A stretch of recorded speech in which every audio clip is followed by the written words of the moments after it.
Today's episode of the Bill Simmons Podcast, the 100th episode of the Bill Simmons Podcast, is brought to you by SeatGeek, our presenting sponsor, the only fan-friendly app for buying and selling tickets for sports and music. You use SeatGeek, Joe House?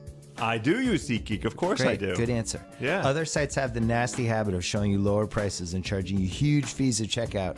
At SeatGeek, the price you see is always the price you pay. Download the free SeatGeek app or go to SeatGeek.com. Today's episode is also brought to you by Stamps.com. Stop relying on the post office. Buy and print official U.S. postage using your own computer and your own printer. Do you have your own computer and your own printer, Joe? I have House? both of those things. Great. You should sign up for Stamps.com. Use the promo code BS for a 4-week trial plus a $110 bonus offer. It includes postage and a digital scale. Go to Stamps.com, click on the microphone at the top of the homepage, type in BS. Do you have HBO, Joe House? I do have HBO. Well, my HBO show is called Any Given Wednesday, and it launches on June 22nd, Wednesday, 10 o'clock. Nice. Yeah. We also have a new start time for After the Thrones on HBO Now. Do you have HBO Now, Joe House? I do have HBO Now. It's been moved up to 1 a.m. ET, late Sunday night, right after the West Coast airing of Game of Thrones ends. Sources say. I'm in bed at 1 a.m. Sources say. Yeah. Well, you're not always in bed because sometimes you might have indigestion. Sources say that apparently this week of Game of Thrones is an all-timer.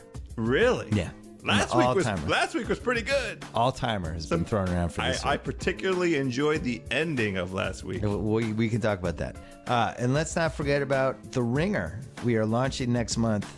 Subscribe to our newsletter at theringer.com. You subscribe to our newsletter, Joe House? Of course I do. You can listen to podcasts like Channel 33, Keeping It 1600, The Watch, The Ringer NBA Show, The Ringer NFL Show. All of them are on the Ringer Podcast Network, as well as Check House! Check House, presented by Callaway. That's Joe House's golf podcast. We have 7 podcasts. I think we have the highest batting average of good podcasts of any podcast network. You should We're think 7 that. for 7. You should think that. We're batting 1,000. Yeah, I like it. I'm almost afraid to launch another one. We have 7 good ones. And speaking of podcasts, let's go. Yeah. Clearing up for you. All right. And in person, Wednesday rolling with Joe House. who Keeping it 100. we fed last night. Yeah. We went to Sugarfish, or we took Sugarfish takeout and watched basketball in my office, and we were hoping for a good game. And then Steven Adams, Ezeli just landed on his back, and Steven Adams got hurt, and then he said, "Today I'm fine, mate. I'm okay, mate. Couple bumps and bruises, mate. I'll be okay, mate." I didn't think the Thunder were the same after that happened. They need him. They need his energy. They need him. They need his energy. They also need Russell Westbrook. I didn't know Russell Westbrook was going to not show up, but You know who did know, by the way? Who? Very happy to see on my little voyage out here to California, Juliet Littman. Juliet said to me, "I don't like Russ tonight. I think he's only going to be 17 or 18. I'm like, "Come on, Juliet. Third. I lie. Russ is going to go crazy. This is their chance to seize the series." Russ was not good last night. He didn't have that alpha dog feel to him. I thought when Curry got going, Russ, at the very least, would do the, okay, I'll try to match you and be either be great or a disaster. And now there's was neither. And now there's a narrative where because Klay Thompson played him more this game than the previous game, and now Russ is 2 for 10 when Klay Thompson is guarding him. So now there's a narrative that Klay Thompson could shut down Russ. The thing that was so curious to me about Russ's performance last night, his game, his alpha dog comes from him pushing the ball, him going up the floor warp speed. You know, he's fastest or second fastest in the league. Got to give a little nod to my boy Johnny Wall.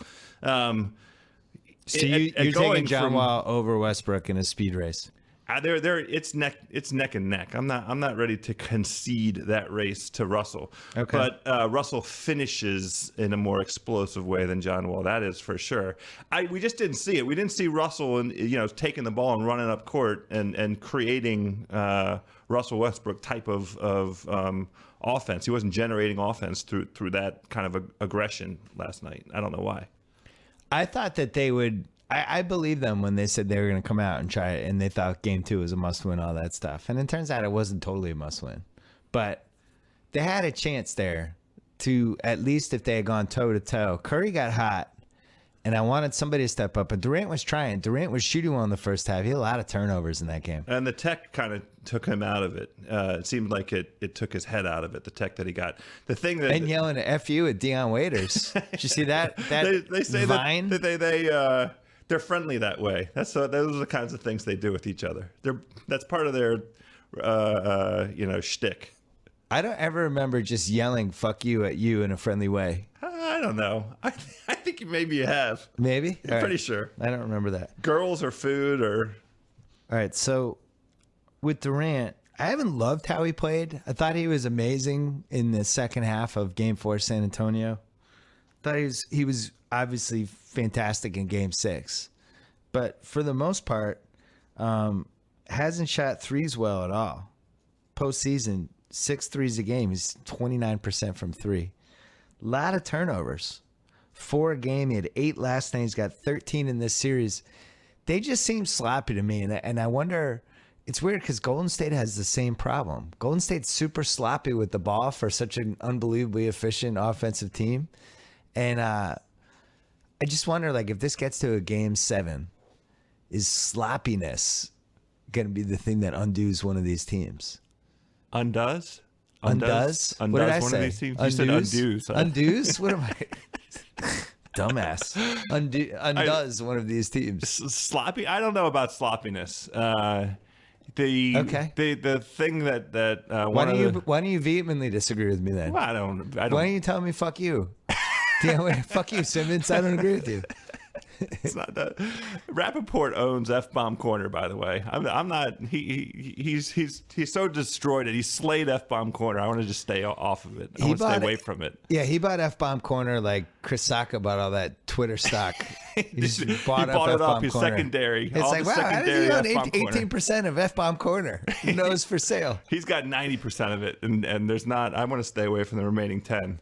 I think the both teams have such a similar style of play. That's incandescent offense is the thing that distinguishes them through the season. I know Golden State's defensive metrics, all the analytics support them as a top 5 defensive team, and that's because it's well founded.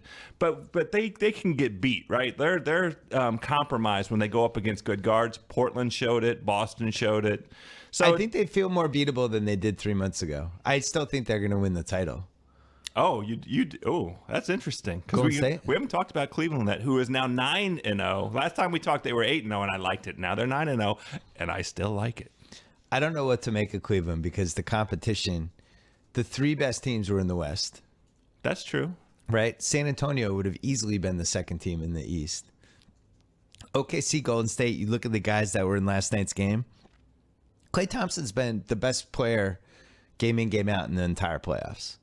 I don't think he's the best player in the playoffs, but I think he's been the best player of the playoffs. That's interesting. He didn't have a great shooting game last night. No, he didn't. I just like what he does. I think what he does defensively for them is so underrated. I mean, he's certainly been in the top 5. I think LeBron's been in the conversation. You think he's had a better playoffs than Kyrie? Kyrie's had a pretty good playoffs. Yeah, Kyrie's on one end, though.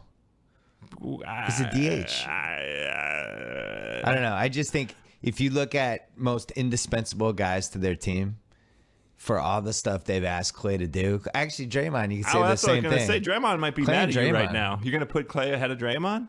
I just love the way Klay's playing. Okay. Yeah. I guess maybe I shouldn't decide on a number one. I think if you made an all-NBA first team for the playoffs, he's unquestionably the 2 guard. Both of those guys would be on, Draymond and Klay, and I would put LeBron and Kyrie.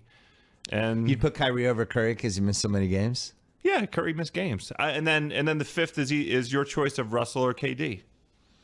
I think Russell's been a little better. Who do you give more credit for the San Antonio series?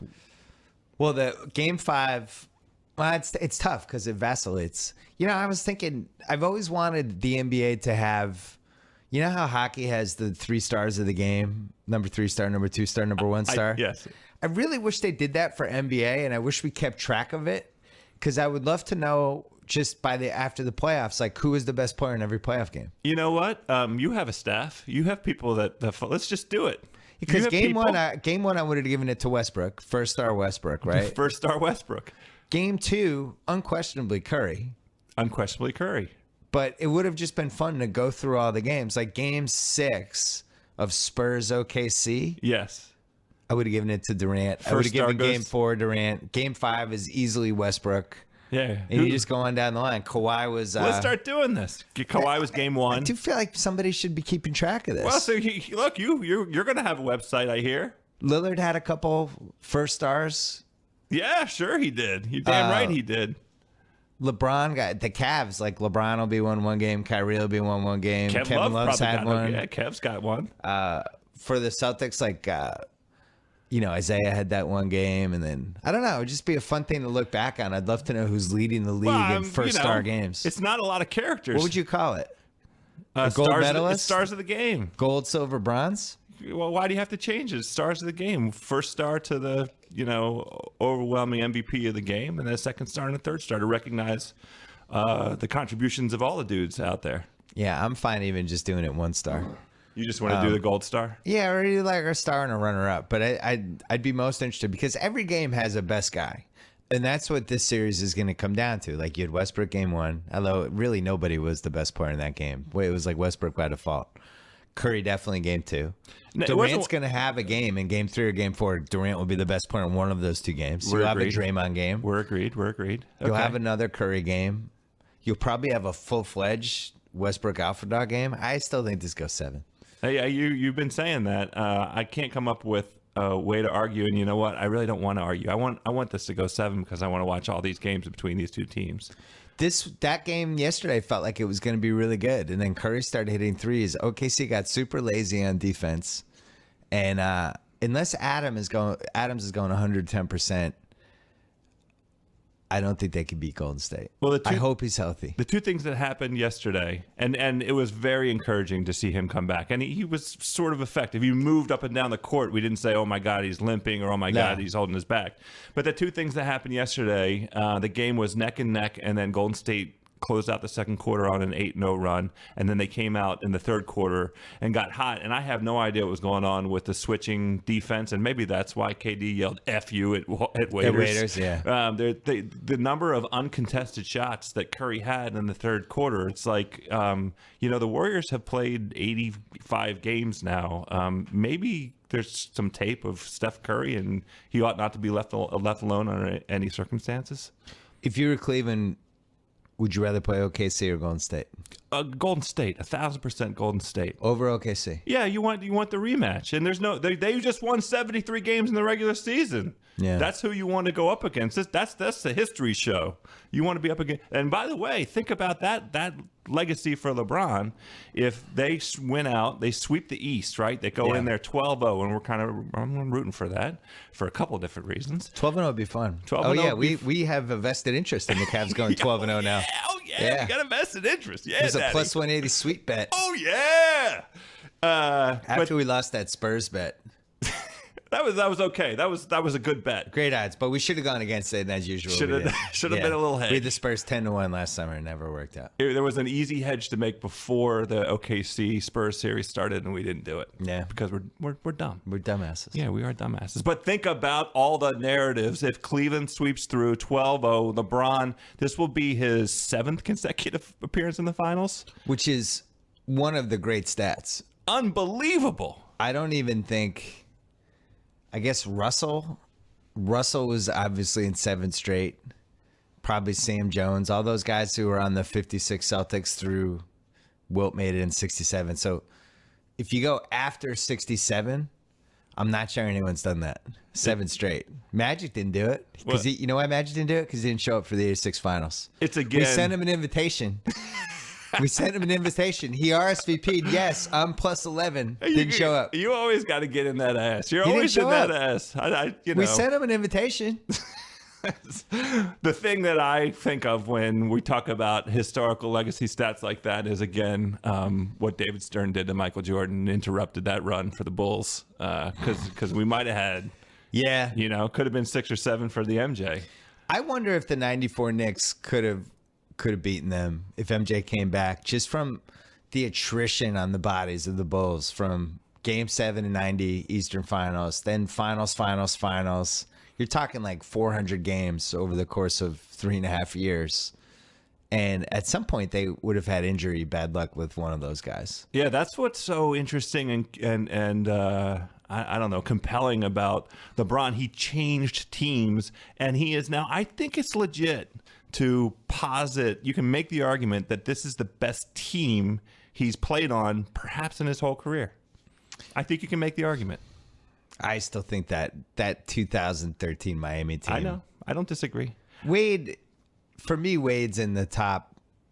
I don't know. I did my book when I had the levels, and there was the Pantheon, and then the level right below it. Yes, Wade's on that level for me now. Sure. Hershey, I saw our friend Hershey on Monday, and we were kind of redoing the top 30 just for fun. Oh, and sorry I missed it. Wade has crept into the top 30 pretty easily now. He's somewhere between. I'd have to really look at it and look all the numbers, but he's in that 23 to 27 range, and nobody that LeBron is playing with right now is on that level. I don't disagree one bit. It's just that this Cavs team has waves of players. They do. I'm cautious with them. Sure. I really think the East is terrible, and, Yeah. and I think I was on this Boston radio station, Toucher and Rich, and we were talking about Durant. Everyone in Boston thinks Durant's coming. What? And I know. What Boston, is coming? Boston's the best. Effing Boston is the best. So absurd. And with OKC, if they had lost to San Antonio in Game 5, I really think we had a chance at Durant because I think it would have combusted. And I'm so surprised to hear you say that. well, but here's why I think remove Boston out of it, right? Boston and Miami, because if Bosh retires, Miami's going to have all this cap space. If I'm a free agent like Durant, and I don't think I can win with the team I have, I want to go in the East.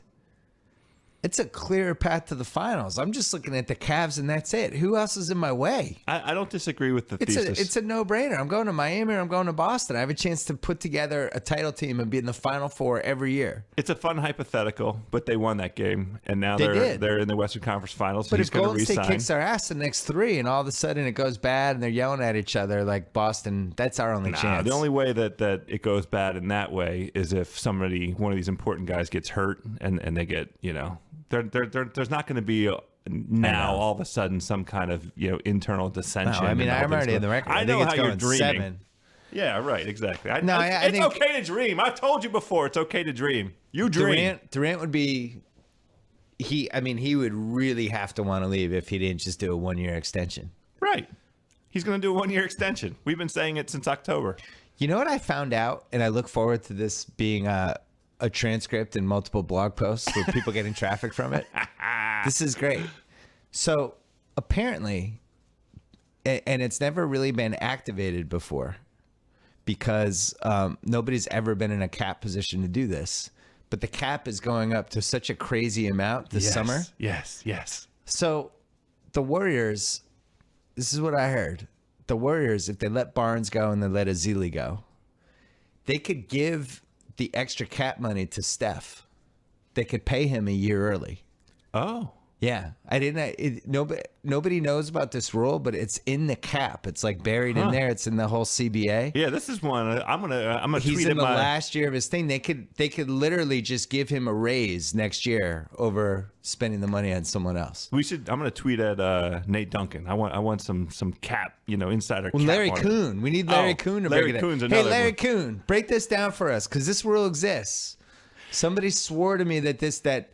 And the Warriors don't want anyone to know about it because then if Steph Curry finds out, they're like, I won't get paid. Well, they should pay him. I mean, for the love of God, he gave them a title. He gave them 73. I don't feel bad for these guys. Curry's going to make what, $40 million off the court this year? I'm not talking about feeling bad or anything. I'm talking about getting paid what he's due. And if there's room under the cap and his employer can reward his excellent performance, then the employer should do so. Are you ready for a world in which Harrison Barnes signs a 4-year deal for for like $120 million with the Lakers. You forget we were in that world 15 years ago. Not like this. Juwan Howard signed a 7-year, To ruin your team. $124 million deal with the Miami Heat. To ruin your basketball So team. you just mentioned a number for Harrison Barnes. There's not, the numbers are irrelevant. They ebb and flow. They constrict and expand based on the deals the league's able to cut, and I don't care.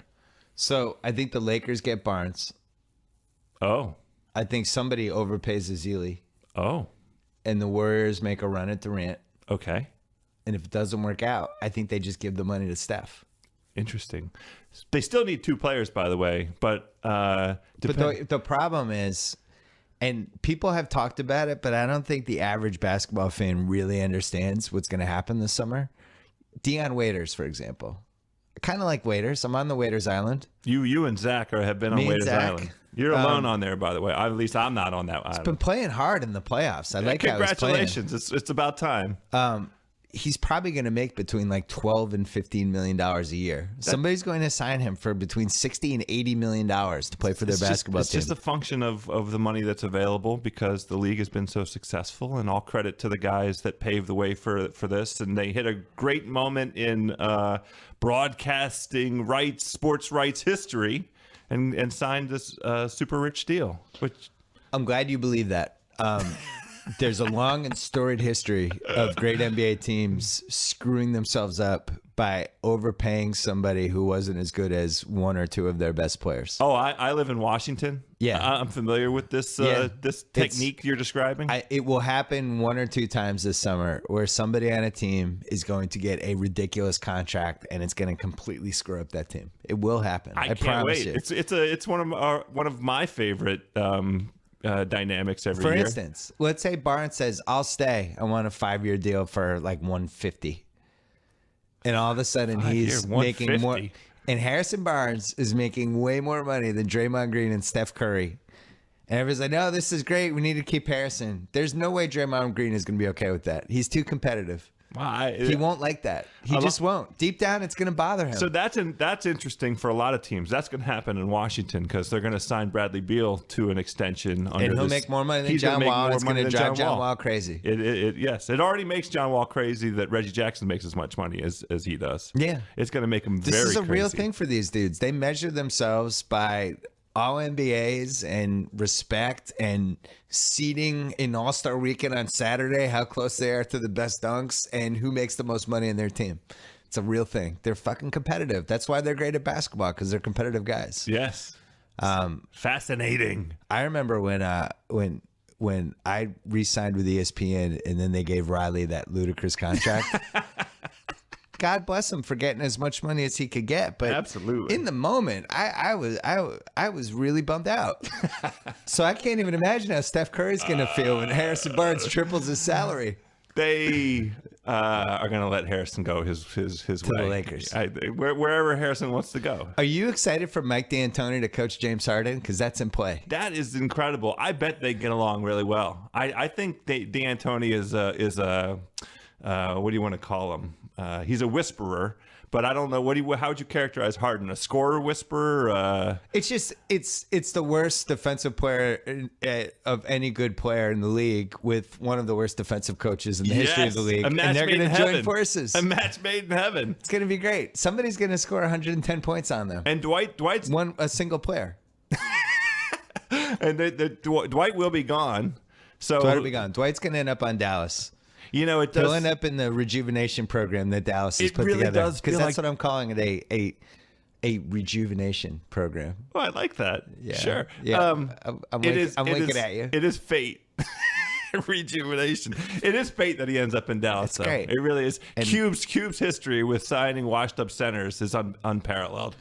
He's not quite washed up yet, and he's close enough. They're going to throw him in the Darren Williams laundry machine and let him bounce around in there for a little bit. And he'll come out and he'll look great. They're going to put anything inside that machine? I don't know, probably help? Some detergent. Something to freshen him up a little bit, a little freshener. It's going to be awesome, and I think he's going to sign there. The lottery we should talk about quickly.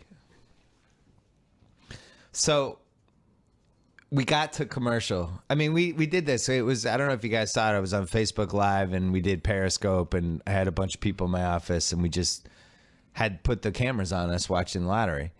And when it gets to like, you've been there, you won the John Wall lottery. Yes. You want to get to the commercial. Yep. That's the right. commercial means top 3. If your name hasn't been called and you make it to the commercial, things start to happen. They do the lottery for the first 3 spots of the draft. So if you get to the commercial, you know that your team won one of the first 3 spots. They actually won. They won. One of the ping pongs went their way. And at that point, who knows? It could be anybody. So it goes to 5 for the Celtics. Nope. Yeah. Nope. 4, I'm just petrified. I don't want to see the Celtics and I want to see the Lakers. And the Suns popped up and I was like, I didn't even know what to think for a second. And then you realize, oh, we've made it. There's two kind of can't miss guys in this draft allegedly, and we have a chance here.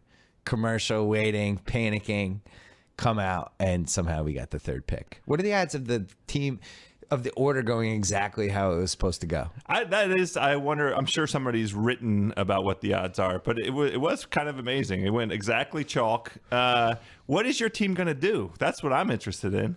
So, I've had 2 days to think about it. Yes. Tell me who doesn't make this trade. These are always my favorites. Yeah.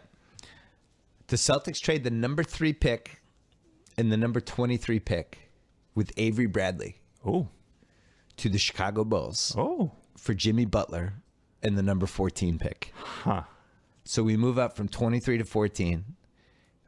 We swap them Bradley for Butler and they give us the 3rd pick.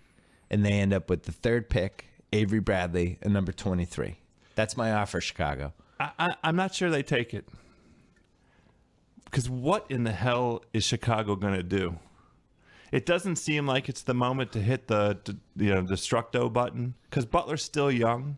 And where is he? He just signed that contract, so they have him under contract at a good price. If I were them, I would dump Derrick Rose's contract. I don't think he's ever going to be healthy. I agree with that. That's one important starting point.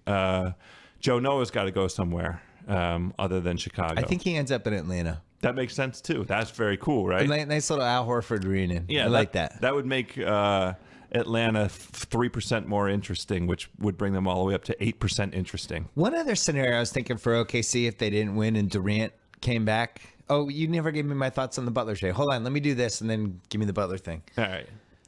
OKC trades Ibaka to Minnesota for the 5th pick. Yeah, I like that one, by the way. They sign Al Horford and Joakim Noah. And they put him with Billy Donovan. So it's basically Al Horford, Joakim Noah, Steven Adams, Kevin Durant, Russell Westbrook, all those dudes. Pretty cool. It'd be interesting. Yeah. There's no chance of it happening. No, I know. I want Al Horford and Joakim Noah to be reunited somewhere. I hope it happens. That would be cool. Boston would be a nice place for both of them. And while we're at it, Corey Brewer's got to be available, right? He's out there somewhere. So available. He's here. Corey, come on in. I just don't think. I think Chicago says no because they're not. They just brought in Hoiberg. He's had 1 year with a team that is in transition, but you can't move your best player. When did he sign that deal? The extension was last year, right? We don't disagree. Something bad has happened there, though. Something bad has happened. They have bad juju. There is bad juju. I don't know what it is. I don't have any insights into it. It was evident from the way they played. Here's the other trade I think could happen. I think the Celtics are going to trade the pick. If I had to bet my life on it, I think they're going to trade it to Philly for Jahlil Okafor. And I think it makes sense for Philly because they have too many big dudes. Ben Simmons can't really shoot either. I don't understand how he makes sense with Okafor, Embiid, and Noel. It's just ridiculous. They need to do something anyway. Trade Okafor to the Celtics for 3.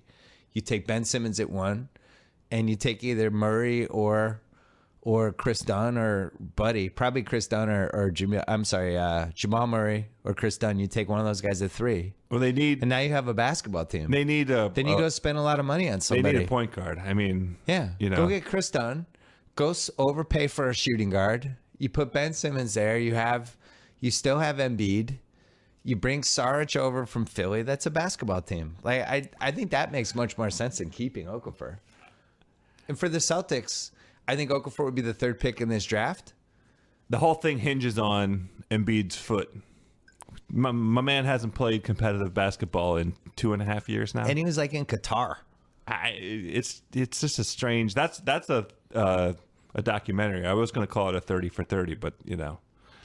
Do you What the strange journey of Joel Embiid from the moment he was drafted to like, you know, the October of 2016? What has he been doing? What's been going on with him? It's like one of the great documentaries that nobody will make.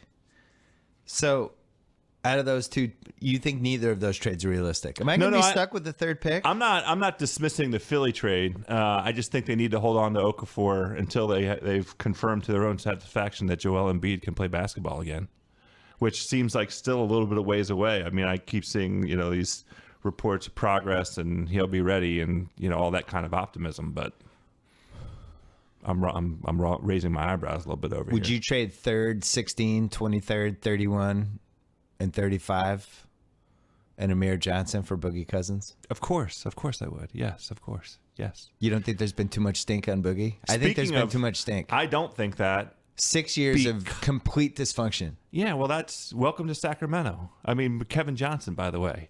The irony of you thinking the Celtics should trade for Boogie Cousins for how long we've known each other and the type of women you were once attracted to. What? You were attracted to the Boogie Cousins of women. I've been happily married for 10 years. I know, I'm saying way back. I know, way back when. That's you and I can say Boogie Cousins. That was your mentality. I did love a lot of Boogie Cousins back in the day. You did. You loved your Boogies. My boy, Brad Stevens, if there's any coach in the league that is a crazy person whisperer, he rehabilitated Isaiah, Evan Turner. Yeah, no, but before that even crazier. And he was in Washington. God, I'm blanking on him. Chris Humphries? No. The guard. And he has a funny nickname. Jordan Crawford. Yeah, we did. Jordan. We did say Jordan Crawford. You got something of value for Jordan Crawford because of Brad. I mean, if he can bring down Crawford, then he can handle Boogie. House, you love to eat so much. I do. That's true. Once upon a time, we created the House Eats video series for you on Grantland. You did that. It was so fun. And I know you love to eat takeout. I love takeout. Yesterday we ordered sugarfish. Takeout. And you had 2 Nizawas. And then you had a whole 10 other crab rolls and you ate a whole bunch of stuff and you were still hungry and you asked if there was a burger place near your hotel. It was a sushi feast and sometimes I'm a little hungry afterwards. Well, what if you stopped wasting money on expensive takeout? Yeah. And what if you just signed up with Blue Apron? It's kind of a good Blue Apron idea. has been mailing food to my house, and my wife has been cooking it, and it's delicious. For less than $10 per meal, Blue Apron will deliver you all the fresh ingredients you need for a delicious and healthy home-cooked meal.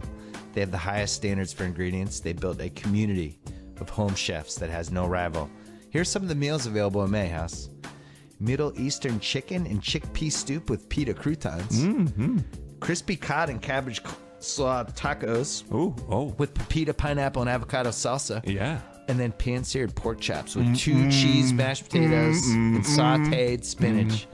Right now, you can get your first 2 meals for free with free shipping by going to blueapron.com/BS. Blue Apron, a better way to cook. And since we're talking about some of our favorite sponsors, hey, Callaway, thanks for sponsoring the Shack House podcast. Oh, wow. You did 2 last week. You did the Players Championship preview, and then you did the Players Championship postgame. Yeah, we did. And this is the time for Shack House because U.S. Open's coming up. Yeah, we have. This is golf. We're in the golf stretch now. Yeah, golf matters now. And not just that, we're in a season where the schedule is highly compressed because they're squeezing in the Olympics in August. For the first time in 80 years, there will be golf in the Olympics. I'm sure people are going bananas for it. But all of the majors will be done before the Olympics. So right. It's an incredible stretch coming up here. And then we have the Ryder Cup after the Olympics. So, yeah, it's a great time to be a golf fan. And the reason you're in LA is because Callaway decided they would fly you here because they wanted to fit you for equipment and put you on a bunch of Callaway videos. You're becoming like a Callaway guy. I love it. I'm deep. I'm Callaway deep. I love it. I already loved Callaway, but now that they've adopted you, I love Callaway more than just about anyone in my life other than my wife and kids. Well, let me tell you about a Callaway product that has me extraordinarily excited. And I was not there's no script here. We haven't been prompted to talk about this. They came out with all blacks. They have all blacks this week. They launched it. You can pre-order them. They're all blacks, Apex and Apex Pros, I think.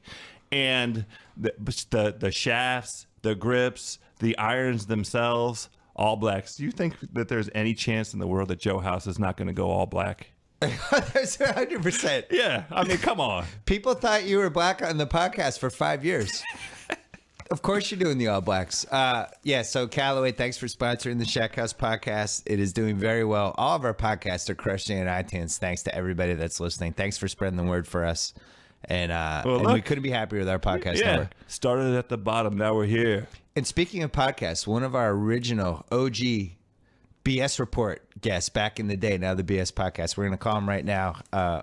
He's finally out of his emotional coma. Maybe we're going to call JackO. He's waiting for us. Yeah, started at the bottom. Now the whole crew's here. Hello. Johnny. What's up, buddy? I'm here with House. Yeah. Hi, House. Yeah, Johnny. What's up, baby? We just This is a good thing because, people always claim that House and I sound exactly alike, so this is definitive proof that we're two different people. People are amazed that you know each other, and I'm like, are you kidding? They've seen each other probably naked. They know each other so intimately. My favorite thing is on Twitter, anytime you come on, Johnny, and folks want to get in that ass a little bit about your political point of view, I get a lot of tweets at me about, jam it up your ass, Republican asshole, that kind of stuff. Well, now Johnny's like he's wandering the earth like David Carradine in Kung Fu 50 years ago. He's a man with no affiliation to anything. He did renounce. You renounced on Twitter. Was it an official resignation? I did. You renounced? I did renounce in it, and that's only really sealed the deal for me in the past couple of weeks with Reince Priebus and the rest of the Republican establishment bowing and scraping before that orange asshole who's going to be the nominee of the party and take it down in flames. So it's good to watch it all blow up from a distance and not really be concerned about it anymore. I mean, the two things I never thought in my life you would turn on, other than me, were the Yankees and the Republican Party. And now you're just wandering Connecticut, a man without a party. Absolutely. Yes, indeed. We joked about this last year happening. You advised us to bet on Rubio. We did. Right. Sal and I put a big bet on Marco Rubio before we realized that maybe it was a bad idea to bet on somebody who got nervous during debates. Just hold on 1 second. Talk amongst yourselves. I have to go deal with something. Hang on 1 second, okay? All right. We're going to talk about ourselves. Yeah. We're calling Johnny at work, so he has to. Yeah. He's got business. You know what was interesting? That was not his usual complex litigation. This is John. He's on the rise, man. He's moved up in the ranks. I think he's forming a third party. Is he sitting on the bench? Is that why he had to go away right now? I think he has a ruling to make. I think he might be a Supreme Court justice possibility if the other guy falls through. Well, Trump put out 10 names or 12 names yesterday. Maybe Johnny's in the 13 to 15 slot as a contrarian pick. Was one of them Omarosa? Who are the names? Was Vince McMahon on there?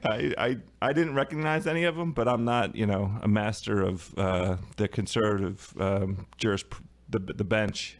I did 5.5 hours with Mike Francesa on Monday, and there was a 10-minute stretch where he talked about why he thought Trump was going to make for a good president. I just stayed silent. I didn't really know what to do. Well, New Yorkers, there is a strong sentiment among New Yorkers who have observed him get public things done, public works that could not get done. Trump intervened and got those things done. So I understand that. I heard the Francesa bit. I get it. So why did he have to offend so many people? I don't have any answers. That's the part I don't get. You're not going to have me come up with any answers as to what the point is of the wall and keep the Muslims on our list and all that other kind of stuff. Did you get excited when Chris Sacca predicted that Mark Cuban was going to run for president? He knows things, right? Hey, it's Johnny. Johnny, we were just talking about whether Mark Cuban would make for a good president or not. Yeah, I didn't understand that. Like these never Trump people were out looking for a candidate, and they were like, well, we have one crazy billionaire, so maybe that's what the people want, is like a billionaire that tweets late at night, so we need one of our own. I didn't understand that at all. Like, I thought that they would go out and get, like, you know, get Romney, or, you know, get Paul Ryan, or get this guy Ben Sass, who's a senator from Nebraska. But the Mark Cuban rumors were shocking to me. The Ben Sass, that one kind of gained some steam over the last couple of weeks. Yeah, right? because he's been like a fervent never Trump guy and like gone against the party, even though he's a senator, and said like Trump is unfit to be president and doesn't want him anywhere near the Oval Office. So he's been like a rare profile and courage in this whole thing. So people have hopes for him. So what happens in Cleveland in less than, I guess it's 2 months away. We're 2 months away. July. Yeah. What happens? Tell us what happens. I don't know. I think it's going to be like a big like Vegas extravaganza with Trump there. I mean, I think there'll be showgirls and a lot of gold plating, and there's rumors he's going to give a speech every single night and whip up his crazy crowd and scream about the wall and, you know, scream about whatever conspiracy theories he has in his head at the moment and, you know, call Hillary crooked Hillary, and it's going to be a fiasco. Would you have rather? And then he's going to get nominated. I mean, there's no, you know, I had hopes for a broker convention, and then Cruz got killed in Indiana, and he's, you know, got out. He's not going to understand. He didn't see a path to victory. I mean, he was hoping that Trump, you know, the first ballot, Trump didn't get 1237, and then on the second ballot, people weren't beholden to him, and they turned for a conservative alternative, and they say, well, they look at the polls, and if Trump was getting murdered in the polls, they would be like, we can't nominate a guy to get murdered. So, but Cruz folded up his tent, and that's all she wrote. Would you have rather Trump became the Republican nominee or the owner of the Yankees, if you had to pick? Wow. I think I'd rather him as the owner of the Yankees, because basically Steinbrenner kind of was Trump. I've already listed Trump. That's true. That's good. That's patriotic of you, too. You'd rather have the Yankees burn to the ground than the country. Than the Yankees. It's good. I've seen the Yankees win the World Series. I don't want to see my country end up as like the Great Depression with riots and civil wars and, you know, the dollar worth nothing. So, yeah, I'd rather him run the Yankees into the ground. That is true. What are the differences between Steinbrenner and Trump, other than like the offensive stuff Trump said, but just from like an egomaniac, like center of attention type of force of personality thing? They were similar.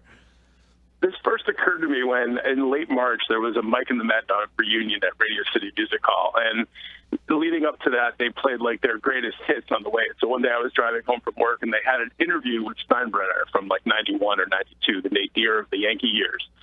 And so Francesa was kind of raking him over the coals about mistakes the Yankees had made and terrible trades and firing managers after 3 weeks and everything else. And Steinbrenner sounded exactly like Trump sounds now in this campaign, where he like deflected blame for anything bad that happened. It was always somebody else's fault. Everything was good he was responsible for. Right. He was like, you know, Francesa's like, well, you know, you drove Lou Piniella away. He hates you. And he's like, no, Piniella loves me. And I called Marge Schott. She's wonderful. And I gave him a wonderful recommendation. And I'm like, my God, he sounds just like Trump in this campaign. It's really scary. It must be a thing for, like, you know, New York egomaniacs with billions of dollars. How would you compare Donald Trump Jr. to Hank Steinbrenner? Well, I don't know. I don't know which one's Hank and which one's Hal. I think Eric Trump, he may be Hal. He seems like kind of the loser in the family. Yeah. And, you know, and then, well, I don't know. Yeah, I guess maybe Hank is Donald Jr., because that was the firstborn. But I think unlike Steinbrenner, like, you know, Hank wasn't allowed to really run the Yankees. Hal took over. He was kind of the brains of the operation. I'm not sure that, in that Donald Jr. might be the brains of the younger generation to the extent there is any. What do you got, House? The Washington Post, actually had a very nice treatment of the two Trump boys. They didn't really talk about Ivanka very much, but they as their own men, and had a nice little interview with them. It's in today's paper. I was actually kind of impressed. I was impressed. You know, what it talked about was how they were raised by their mother, and they went to the Czech Republic for summers, and over there they kind of learned from their grandparents. They got a certain grounding. They learned how to hunt. There was no like television in the place that they visited, so I had a little bit of it was an eye-opening moment for me with the Trump boys. They're gonna have to learn. I will say this. I was gonna say those hunting skills are gonna come in handy during our Civil War. When everyone has to get their own food. I will say this. this. Like, I've seen the daughter, Ivanka. Yeah. Is it Ivanka or Ivana? Ivanka, I guess. Yeah. Ivana was the wife. Ivanka's the daughter. Right. I've seen her on TV, and she's fairly impressive, basically, you know, and, like, she has more brains than her father and is better spoken. Like, I'd feel more comfortable with her as the candidate, frankly, than him. Yeah, I So, think to the extent he had anything to do with raising them, like, that's one plus in his favor, but I'm not sure how much he did. I can't believe we're getting into here are the positives about Trump, but I mean, one of the things is his kids did turn out pretty well. Like, you got to hand it to him. Yeah. And he has done a couple really smart business things over the years, the USFL not being one of them. Well, but- I to be fair, let's give credit to the mom. I'm not sure we should give Donald credit. The story says he was pretty much like, he would check in once in a while. You know, oh, school's over, come down to the office, come see me. It sounds like me.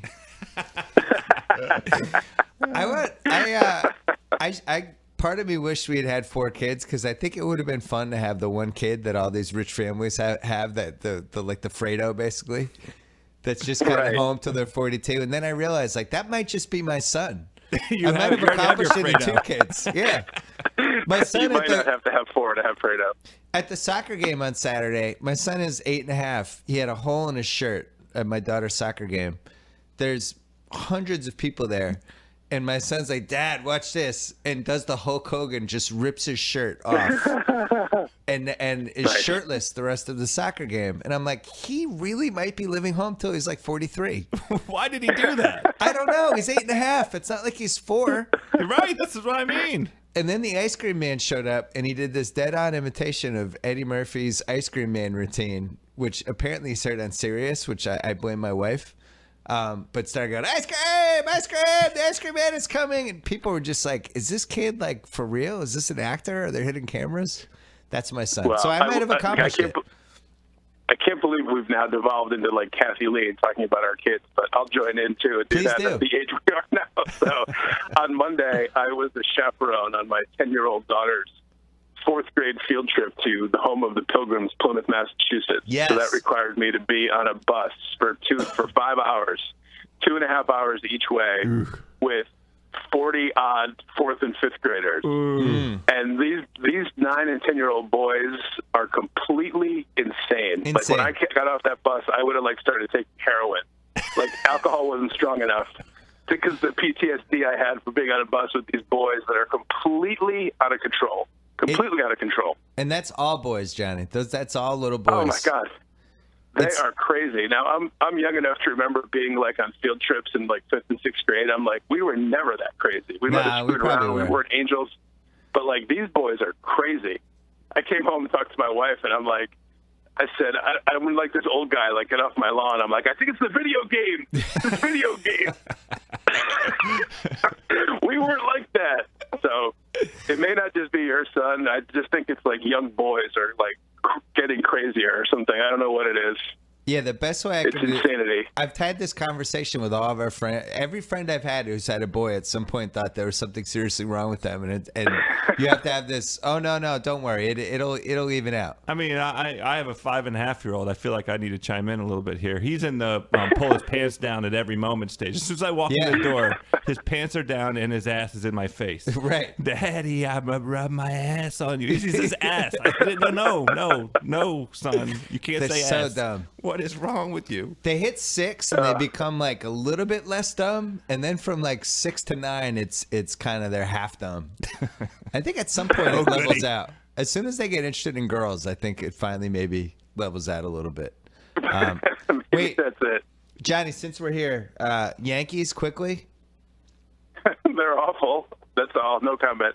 No, they're terrible. And, I had hopes that maybe they could be competitive or be decent this year, just given their pitching. But Severino, who's a great prospect, has been awful. Yeah. And, the other option, if they weren't going to be good, is they just have to ride out these bad contracts. They have to ride out Sabathia's contract, and they have to ride out Teixeira's contract and A-Rod's contract next year.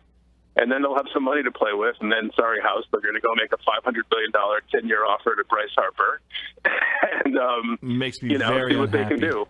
Very unhappy. Johnny. I love their bullpen. I mean, their bullpen was everything we thought it would be and more with Chapman and Betances and Miller. So that's been great, but everything else has been awful.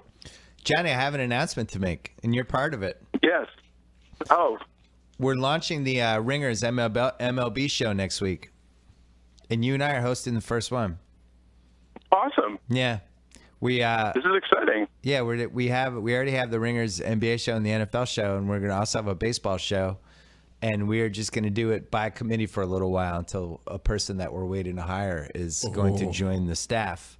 And so House is going to get to talk Nats with somebody. Who do you want to talk Nats with, House? Maybe Mallory, because she's. Oh, Mallory would be good. You could talk Nats and Orioles. She's got a Phillies thing and an Orioles thing. Two teams that I hate. I come to hate. I hate the Orioles 10 years ago, and I hate the Phillies now. We're gonna have Fennessy and Sam Shuby talking about the Mets, all this stuff. But next week we're gonna go old school Red Sox Yanks because I really like this Red Sox team. It's one of the most likable Red Sox teams we've had. And Johnny, this Ortiz season, to watch him do this, 40 years old.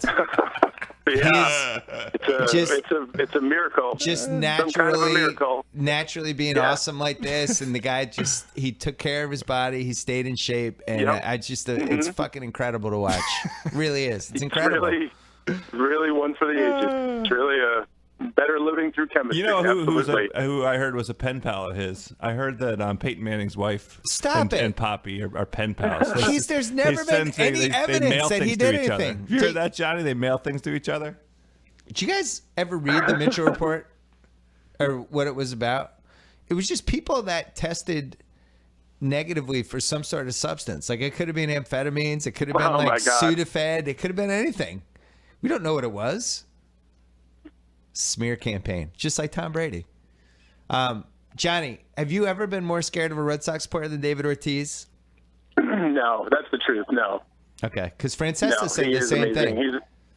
There's been guys that killed the Yankees over the years. George Brett, Edgar Martinez. They could never get them out, but Ortiz has been the scariest guy in my lifetime as a Yankees fan. The guy you don't want up in any situation. Certainly a big situation. Yeah, it's brutal. Before you go, do you have any Mike Francesa questions for me? How many Diet Cokes did he drink during the course of the day? He only had 2, and I made fun of him about it. I was like, I became his caffeine for the day. He was so happy to have a live body in there. He's been desperate for one. Yeah, it was almost like the dude in Lost who was trapped in the cave. What was that guy's name? The guy with the accent, Desmond. He was in there. He had to reset the clock every year for years and years, and then he finally saw people, and he almost didn't know how to react. Yeah. Like, Francesa's been in that studio just taking dumb calls for ever since Dog left. He was so happy to have a back and forth with somebody. It took him 2.5 hours just to remember how to have a back and forth. It's true. He did have 10 words to every one of yours. But the last 2 hours became a real radio show. Right. And I don't mean that as a criticism. He was so used to just pontificating. Right. And so I just kind of laid back and waited for him to figure it out again. And then we had an awesome NBA playoff segment. We did 20 minutes on the playoffs, and we were arguing us back and forth, bringing up things. And I don't know. I know it was a better financial situation for him to do it alone, but I still think the guy's great at radio, and he's good at back and forth. So, well, here's why the world is funny. Here's an ironic story. I was on the aforementioned chaperone field trip on Monday, and so I was bummed out because I wanted to listen to you on Francesa. And so I'm on the bus, and there's a little kid there, and he's wearing a Kevin Durant Oklahoma City Thunder shirt and an Oklahoma City Thunder hat. And the kid says, he's talking to somebody, and he goes, yeah, big game tonight, OKC. I'm on the OKC train or whatever. And I go, oh, yeah, you like the Thunder? And he goes, yeah, my uncle's the coach. And I said, your uncle's Billy Donovan? And he says, yeah. And I go, oh, that's cool. And so the kid looked like Billy Donovan. His uncle, he was dedicated. His uncle's the coach of the Thunder. And then I get off the bus at 5 o'clock, and I get in my car, and I'm driving my daughter home, and I turn on Mike and the Mad Dog, and there you were, bashing Billy Donovan as a coach. There it is. Circle of life. It really brought the whole day together for me. Wow. So that's really a special moment. We've told this story before, but we went to see Chip Kane in the Jersey Shore once, and our old roommate Brendan, and we listened to Mike and the Mad Dog in traffic. Was it Jersey Shore or Washington? No, Jersey Shore. Well, I don't know. We probably both. But no, Jersey Shore, because we kept doing Mike and the Mad Dog impersonations that whole weekend. Yeah, because we were just trapped in the car listening to them for 4 hours. just Yeah. imitating their voices, and then did it for the rest of the weekend. And needless to say, no romance for either of us that weekend. No. But we were like, that is a huge bar right there. That is huge. It's massive, humongous bar. I mean, how am I getting this a drink?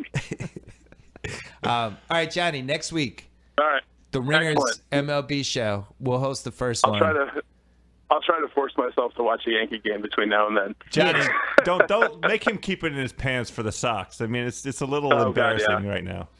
Johnny, That's my job. I gotta say, I'm concerned about you. A bad Yankees team in the fall of the Republican Party. I'm worried. I feel like you might have to just fly out here and come hang out with me for a week or something. Well, I've got my wife and kids to sustain Well, me. you leave them just gotta behind look for at a the bright week. side. Yeah, all right. that's true. You got a family. Get that going. That's right. I got to look on the bright side. All right, I'm good. All right. That's good. That I'll sounds talk to you good, guys. Johnny. All right, we See love you, you. Johnny. Talk to you later. Take care, fellas. Bye-bye. All right. Bye-bye. Well, I've got my wife and kids. It's been a bad year. It's been a good year for The Ringer. 3 months ago, we launched our new newsletter, and it's been a roaring success for us. House, you're reading it, although you're ready for the real site at this point. I am. But the newsletter's been fun. Yeah, I It's mean, been little it's appetizers. good. You know me. I'm impatient. I've had enough appetizers. I'm ready for the main course. Would you like some more pigs in the blanket? No, I'm Okay. done. I'm You done ready with for those a meal? pigs. Well, yeah. we're over well over 200,000 subscribers. It's been a great place to showcase our writers. For instance, we've had 2 newsletters this week that featured pieces on the NBA playoffs, Facebook, Chance the Rapper, Manny Machado, Game of Thrones, and Meghan Trainor. That's the stuff you get in our newsletters. Best of all, it's free, and it looks cool, and it would not have happened without our buddies at MailChimp. And if you are just getting started like The Ringer was, because we're approaching 50 employees, or if you're building a growing business like The Ringer is, please trust me, MailChimp makes it super easy to connect with your customers and sell more stuff. It's free to get started, no expiring trial, no credit card required.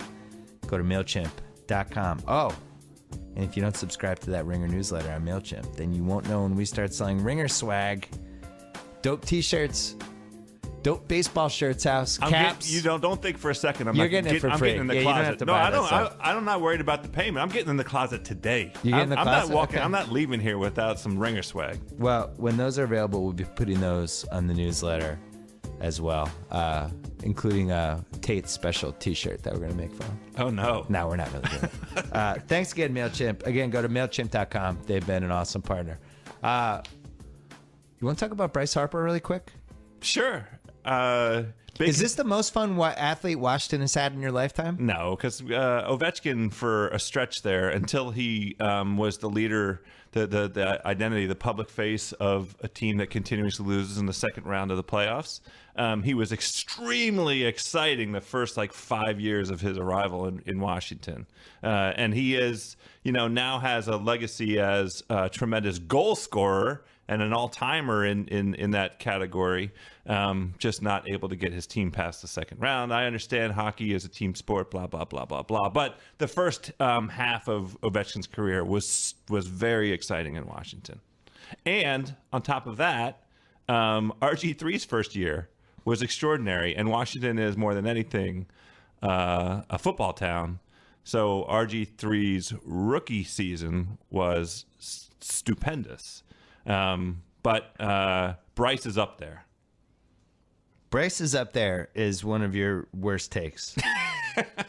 Just terrible. Why, the National League MVP? Bryce is up there. He's 23. In his fourth year? He's 23. He's already won an MVP. His OPS in 15 was 1.1. He's over 1,000 this year too. Gets on base 45% of the time. Hits homers. It's fun to watch. He's trying to make baseball fun again. Great public ambassador for the game. He's pissed off the old guys. He's breaking baseball code. I mean, I love the contrarian. You said, is he the best? I'm not ready to put him on. I didn't say the best, but I mean, have had you some ever been good more players. excited about an athlete that you've had? The thing that You're more excited for Robert Griffin than Bryce Harper? I mean, they made the playoffs in Griffin's first year. It was like I have 10 years of fun football in front of me now. Like after being in a football desert, you have to understand. Yeah, but you're basically saying the Redskins mean the most. That's true. The DC Grudens do mean the most. But the thing about Harper that is so easy to get behind, he has come through in the playoffs. He has big balls. He's like the only he and Rendon were the only guys in that San Francisco series a couple years ago that really came to play, really showed up in that series. And he's always up for the moment, Harper. That's something that makes him very easy to love about him. I really like him, and I think the difference with baseball in 2016 versus what we grew up with or even like what it was like when we were young adults, I would have assumed Bryce Harper was going to leave for the Yankees, Red Sox, Dodgers, whoever. Now the way the small market teams, the medium market teams, and the non-gigantic teams, you can keep your player. You just give him a contract 2-3 years early, like what you did with Strasburg. Yes. And I think Bryce Harper spends his first 15 years in Washington. I mean, maybe at some point they'll decide it won't make sense, but at some point they're just going to give him like $320 million for 10 years, right? Oh, they could give him $500 million. I'd be fine with it. That's just going to happen. I don't care. Look, from your mouth to Scotty Boris's ears, this is the thing that's really interesting about Washington and the free agents. The Lerner family who owns the franchise have a relationship with Scott Boras. Yeah. And now, they got the payoff for sitting Strasburg out of the playoffs in 2012. I'll never forgive the franchise for doing that because I think it did compromise their legitimate shot at winning the World Series, pursuing the World Series. But at least they got the payoff for it, and you were okay with that contract? Well, the local writer, the contract's great. What are you talking about? Well, for Strasburg, it's a great contract. It's cheaper than Price and the dude on the Cubs. Right. Yeah. So Lester. Yeah, Lester. Right. I mean, it's a market comparable kind of contract. And he was a free agent this year. After this year. Right. So basically, he's in his walk year. Yeah. So basically, he grabbed the security of the 175 over getting all the way through the season, hoping you stay healthy, and then whatever. I feel like I would have done that. Well, the real risk for somebody like Strasburg, he's been having an awesome season already, would be like another catastrophic injury. Right. That's the only sort of risk, and I'm sure he's insured out the wazoo against that. It's so tough to get big contracts like that insured because the insurance company, I mean, people have been writing about this. You'd be like, I'm insured for $100 million, and then, my knee got hurt, pay me the $100 million. The insurance, well, you have a predisposed, and they tried all these ways to get out of it. Well, I think Bryce is interesting though because Bryce, it's so much harder for an everyday player to get seriously hurt, right? And he could just say, you know what? They're offering me $320. I'm just gonna wait it out. I think I might be able to get $5. Yeah, I don't think he's there. There's no question in my mind that they've had some chats. That Scotty Boras and the Lerners have had some chats. What number would you lock up Bryce for right now? 500. I would give him 10 years, $500 million. 12 years, $500 million. Sure, 12 years, $500 million. I just lock him down. $50 million a year. The baseball economics continue to trend in one direction, and it's up. All of the local TV deals continue to prove out that people like to watch regional, local baseball. Your interview with Bud Selig on Monday, all credit to him in terms of the increased interest that's been generated from the wild card. Yeah. So, to me, the economics, I don't pay him whatever it is. I don't care how much it costs to pay the kid. I want him around for 10 or 15 years. I like when we talk Washington sports because sometimes the Washington Post writes about it on their sports blog. They like when national audiences talk about Washington sports. They might leave this one out. So no, we're ranking the Nats first. In what? Just like in the power rankings. Okay. Nats first? Sure. Yeah, of course. Yes. The DC Gruden second? They're second.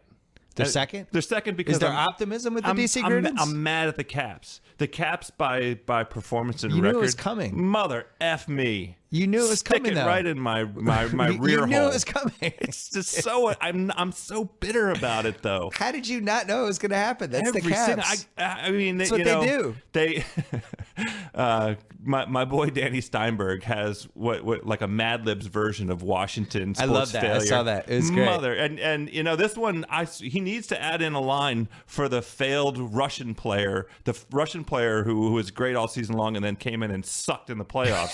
This year it was Kuznetsov, the leading scorer for the team. Yeah. Scored 2 points in the playoffs. I mean, seriously. Yeah. So Anyway, they're third. They're third. So your guard's up with them for life, though.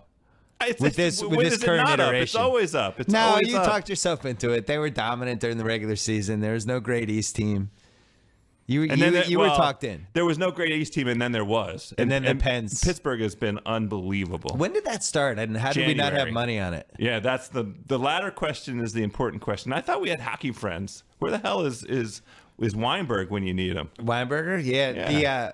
I knew after the San Jose beat the Kings that I should bet on them to win the cup, and I didn't. And I'm kind of glad I didn't because I think Pittsburgh is just going to roll unless Crosby gets another concussion or something stupid happens. No, Crosby isn't even the one. They have this third know. line that's been dominant. No, I know. But they're great. Pittsburgh's great. They're great.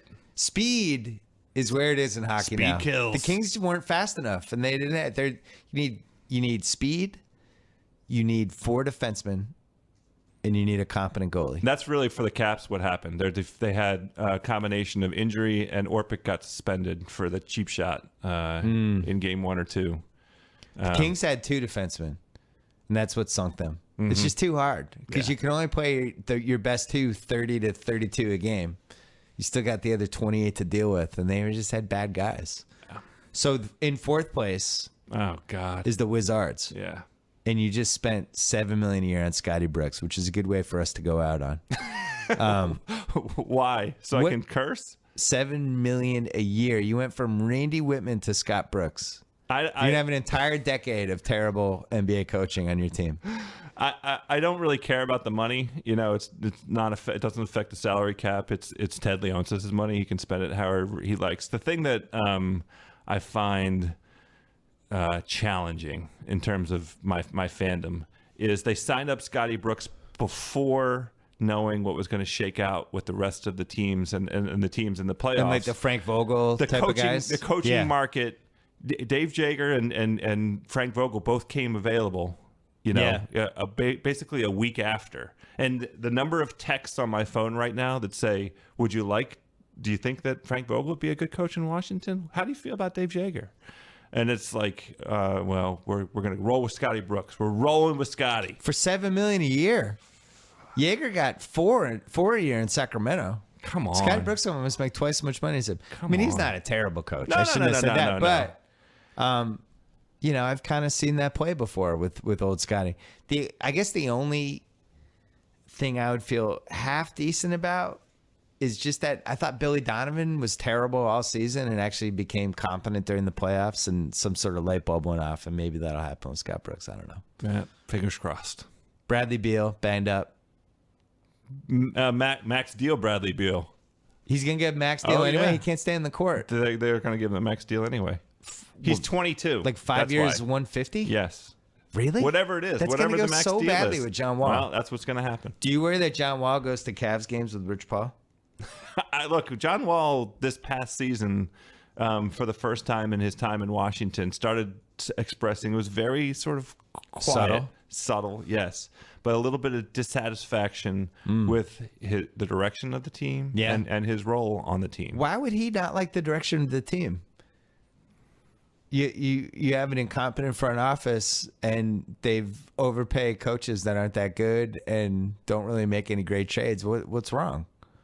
Why is he complaining? Is Nene coming back? This is hurtful to me. No, Nene's not coming back. You miss him? They have 6 players. You have a farewell for Nene for us? You know what? I will not miss his missed fourth quarter free throws. And that's one thing I am not going to so miss long with for Nene. that. Bye, Nene. But he did restore an air of professionalism at a moment when the franchise was at its all-time. I love Johnny's use of nadir. Yeah. Yeah. I mean, we had Swaggy P, Nick Young, the Clown Show, McGee, and who was the other? Jordan Crawford was also part of that a mix. whole bunch of those guys. Yeah, right. We had a whole bunch of, and Andre Blatch. Yeah. And I'm calling him Blotch. I know it's Blatch, but I'm calling him Blotch. He's a blotch on your Wizards. That was a bad decade. time. And then they came, and John Wall arrived, and there was a semblance of professionalism. You had a gun incident in your locker room. We're not talking about it. I'm done. Gilbert had a nice. I think Gilbert's gotten shortchanged in the history of the NBA. He had a nice little 2-year run there. It's going to be a great, really fun, a great look back story. Yeah, I mean, he was right on the brink of becoming. So good. He was incandescent. So good. He was really fun to watch. I enjoyed him. And then he hurt his knee. You're probably in the lottery again next year. Probably. Did you have a lottery pick this year? Phoenix got it. For what trade? Markieff. Oh no. You don't like that? Look, now they got the 13 slot, so who knows who's available at 13 and whether that dude will translate into somebody. I kind of like Markieff, but why not?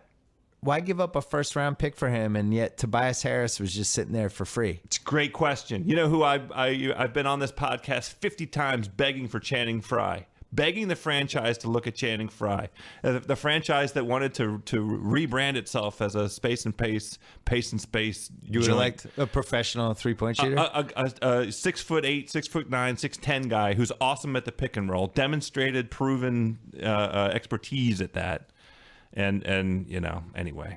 So would you rate this? Is this a typical Washington sports season? Slightly better than usual? Slightly worse than usual? Typical. Right, typical Washington. Typical. Although, you know what? The Nats, we had the Caps in the playoffs. The DC Grudens made the playoffs. I like the trajectory for the Nats, this upcoming season playoffs-wise. And the almost Bullets were right on the brink of making the playoffs. I mean, it was never really serious, but they weren't that far out. But I'm just saying, we might have a season coming up here where all 4 teams in Washington, that would be a nice nut to crack. Congratulations on almost making the playoffs. Thanks to Stamps.com. Stop relying on the post office. Buy and print official U.S. postage using your own computer and printer. Sign up for Stamps.com right now. Use the promo code BS. 4-week trial plus a $110 bonus offer that includes postage and a digital scale. Go to Stamps.com, click on the microphone at the top of their homepage, type in BS. Thanks to MailChimp.com. If you're just getting started like The Ringer was, if you're building a growing business like The Ringer is, trust me, MailChimp makes it super easy to connect with your customers and sell more stuff. Free to get started, no expiring trial, no credit card required. Go to MailChimp.com and go to TheRinger.com if you want to see how cool newsletters look on MailChimp.com. Thanks to HBO. Don't forget about Any Given Wednesday launching June 22nd or After the Thrones, late Sunday nights, 1 o'clock on HBO Now and then running on linear HBO the next night. And don't forget about our Ringer Podcast Network. That includes Shack House. Shack House! With Joe House and Jeff Shackelford, and the Ringer MLB show launching next week. So get ready to subscribe to that. And we're going to have some good people on that one, too. We'll be back tomorrow. Thank you. Podcast 100. Oh, and thanks to Joe House. Podcast 100. We kept it 100 on Started 100. from the bottom. Now we're here. 100. October the 1st to May 19th. Started from the bottom. Now we're here. Started in the back of my house, and now we're actually in an office with a cardboard cutout of Patrick Swayze from Roadhouse staring at us. Yeah, so Ringer. we made it. All right. Thanks for the first 100. Thanks for everybody for spreading the word. Talk to you tomorrow. Anytime y'all want to see me